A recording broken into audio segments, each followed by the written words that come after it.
ಕೇರಳ ಸರ್ಕಾರ ಅವರ ಭಾಷೆಯನ್ನ ಕಡ್ಡಾಯ ಮಾಡ್ಕೊಂಡ್ರೆ ನಮ್ಮದೇನು ವಿರೋಧ ಇಲ್ಲ. ಅದು ಶಾಲೆಗಳು, ಕನ್ನಡ ಶಾಲೆಗಳಲ್ಲಿ ಯಾರು ಕೂಡ ಕಡ್ಡಾಯ ಮಾಡುವಂಗಿಲ್ಲ. ಯಾಕೆಂತಂದ್ರೆ ಕರ್ನಾಟಕದಲ್ಲೂ ಮೈನಾರಿಟಿ ಶಾಲೆಗಳಿವೆ. ನಾವಲ್ಲಿ ಆಪ್ಷನಲ್ ಆಗಿಟ್ಟಿದ್ದೇವೆ ಹೊರತು ಅದನ್ನು ಕಡ್ಡಾಯ ಅಂತ ಹೇಳಕ್ ಬರೋದಿಲ್ಲ. ಫಸ್ಟ್ ಲ್ಯಾಂಗ್ವೇಜ್ ತಗೊಳ್ಬೇಕು ಅಂತ ಹೇಳಕ್ ಬರೋದಿಲ್ಲ.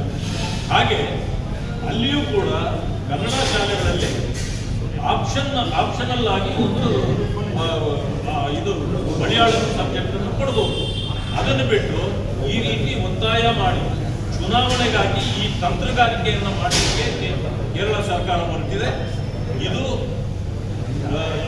ವ್ಯವಸ್ಥೆಯ ವಿರುದ್ಧವಾಗಿ ನಡೀತಾ ಇರ್ತಕ್ಕಂಥದ್ದೊಂದು ವಿಷಯ ಅಂತ ಹೇಳಲಿಕ್ಕೆ ಬಯಸ್ತೇನೆ.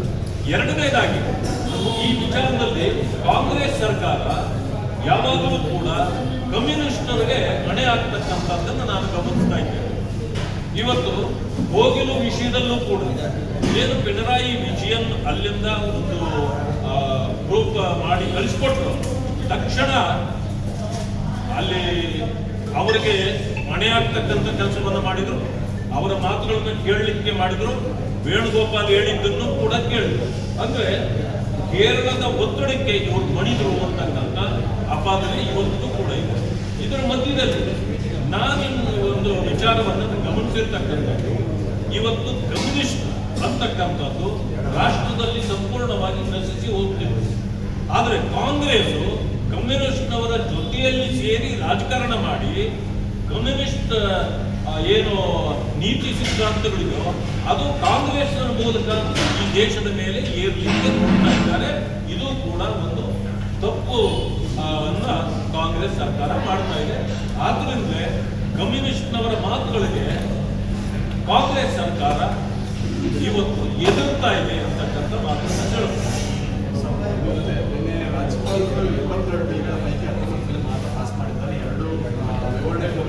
ನೋಡಿ, ನಮ್ಮ ವಿರೋಧವೂ ಕೂಡ ದ್ವೇಷ ಭಾಷಣದ ಬಿಲ್ಗೆ ನಮ್ಮ ವಿರೋಧವೂ ಕೂಡ ಇದೆ.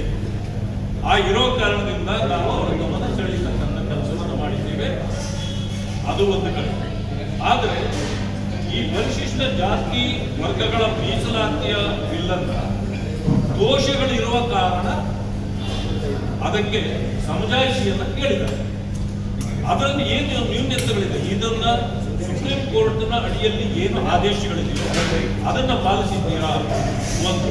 ಎರಡನೇದು, ಆಯೋಗವನ್ನು ರಚನೆ ಮಾಡಿ ಆಯೋಗದ ಶಿಫಾರಸುಗಳನ್ನ ನೀವು ಯಾಕೆ ಇದರಲ್ಲಿ ಕ್ರೋಢೀಕರಿಸಿ ಮಾಡಿಲ್ಲ ಅಂತಕ್ಕಂಥ ಇದನ್ನ ಮಾನ್ಯ ರಾಜ್ಯಪಾಲರು ಕೇಳಿದ್ದಾರೆ.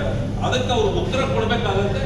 ಮತ್ತು ಇದು ಸುಪ್ರೀಂ ಕೋರ್ಟ್ನ ಆದೇಶದ ಅನುಸಾರವಾಗಿ ಇಲ್ಲದೆ ಇರೋದನ್ನ ಮಾನ್ಯ ರಾಜ್ಯಪಾಲರು ಗುರುತಿಸಿದ್ದಾರೆ. ಆದ್ದರಿಂದ ಅದಕ್ಕೆ ಸಮಜಾಯಿಷಿ ನನ್ನ ಅನಿಸಿಕೆ ಇರ್ತಕ್ಕಂಥದ್ದು. ನನಗೆ ಒಂದು ಅನುಮಾನ ಇದೆ, ಈ ಸರ್ಕಾರಕ್ಕೆ ಪರಿಶಿಷ್ಟ ಜಾತಿ ವರ್ಗಗಳ ಮೀಸಲಾತಿಯನ್ನ ಸಾರಾಸಗಟಾಗಿ ಮಾಡಬೇಕು ಅನ್ನೋ ಉದ್ದೇಶ ಇಲ್ಲ. ಅದೇ ಕಾರಣದಿಂದ ಈಗಾಗಲೇ ಯಕ್ಷಿಗಳಿಗೆ 2 ವರ್ಷಗಳಾಗ್ತಾ ಇದ್ರೂ ಕೂಡ ಸುಪ್ರೀಂ ಕೋರ್ಟ್ನ ಆದೇಶ ಬಂದಿದೆ. ಈಗ ಹರಿಯಾಣ ಇರಬಹುದು, ಬೇರೆ ಬೇರೆ ರಾಜ್ಯದ ಸರ್ಕಾರಗಳು ಜಾರಿಗೆ ಕೊಟ್ಟು ಬಹುಕಾಲ ಆಯಿತು. ಆದರೆ ಈ ಸರ್ಕಾರ ಅದು ಹೇಗಾದರೂ ಆಗದೇ ಇದ್ರೂ ಸರಿ, ಅಂದ್ರೆ ಈ ಪರಿಶಿಷ್ಟ ಜಾತಿ ವರ್ಗಗಳ ವಿಚಾರ ಬಂದಾಗ ಇವರ ಬೇಜವಾಬ್ದಾರಿ ನಡವಳಿಕೆ ಮೊದಲಿಂದಲೂ ಇತ್ತು, ಈಗಲೂ ಕೂಡ ಮುಂದುವರೆದಿದೆ. ಅನೇಕ ಹುದ್ದೆಗಳಿಗೆ ನೇಮಕಾತಿಗಳು ಆಗಬೇಕಾಗಿದೆ. ಇದನ್ನು ತೋರಿಸ್ಕೊಂಡು ಇವತ್ತುಗಳಿಗೂ ನೇಮಕಾತಿಯನ್ನ ಮಾಡ್ತಾ ಇಲ್ಲ.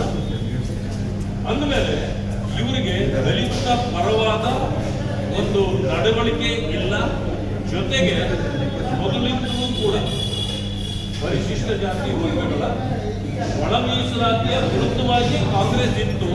ಈಗಲೂ ಅವರ ಮನಸ್ಥಿತಿ ಹಾಗೇ ಇದೆ. ಒತ್ತಡಗಳಿಗೆ ಬಿಲ್ ತಂದಿದ್ರು, ಇದುವರೆಗೂ ಅದು ಸರಿಯಾಗಿ ಆಗಿಲ್ಲ. ಯಾಕೆಂತಂದ್ರೆ ಏನು ಶಿಫಾರಸುಗಳು ಆಯೋಗದ ಬಂದಿತ್ತು, ಆ ಆಯೋಗದ ಶಿಫಾರಸುಗಳ ಪ್ರಕಾರ ಇಲ್ಲ ಅನ್ನೋದನ್ನ ರಾಜ್ಯಪಾಲರು ಗುರುತಿಸಿದರು.